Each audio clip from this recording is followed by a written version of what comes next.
Zen फ़कीर एक बहुत ही प्यारी कहानी सुनाते हैं। कहते हैं कि एक वृद्ध स्त्री थी। बुद्ध के समय में वह बुद्ध के ही गांव में जन्मी और बुद्ध के ही जन्मदिन पर जन्मी, लेकिन वह सदा ही बुद्ध के सामने आने से डरती रही। तभी से, जब से वह छोटी सी थी, वह युवा भी हो गई फिर भी डरती ही रही, और वृद्ध भी हो गई फिर भी। लोग उसे समझाते भी थे कि बुद्ध तो परम पवित्र हैं, वे साधु हैं, सिद्ध हैं, उनसे भय का तो कोई कारण ही नहीं, उनका दर्शन मंगलदायी है, वरदान स्वरूप है। लेकिन उस वृद्धा की कुछ भी समझ में ना आता।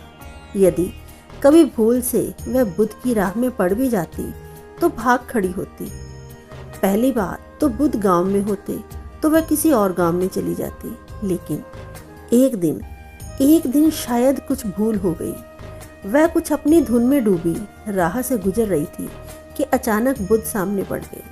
भागने का तो समय ही ना मिला, और फिर वह बुद्ध को सामने ही पा इतनी भयभीत हो गई कि पैरों ने तो भागने से जवाब ही दे दिया। उसे तो लगा कि जैसे उसकी मृत्यु ही सामने आ गई हो। भाग तो वह ना सकी, पर आंखें उसने जरूर बंद कर ली। पर यह क्या, बंद आंखों में भी बुद्ध ही दिखाई पड़ रहे थे, और गैरिक वस्त्रों में स्वर्ण सा दीप्ति चेहरा उसके सामने था। उसने दोनों हाथों से आंखें बंद कर ली, पर आश्चर्यों का आश्चर्य ये रहा कि उस क्षण जो घटित होने लगा, जितना ही करती है वो आंखों को बंद, बुद्ध उतने ही सुस्पष्ट प्रकट होते जाते हैं। जितनी ही ढकती है वह आंखों को, बुद्ध अपने ही भीतर उसे मालूम होते हैं। नहीं, अब कोई बचाव नहीं, मृत्यु निश्चित है। और ऐसी प्रतीति के साथ ही वह वृद्धा खो जाती है और बुद्ध ही शेष रह जाते हैं।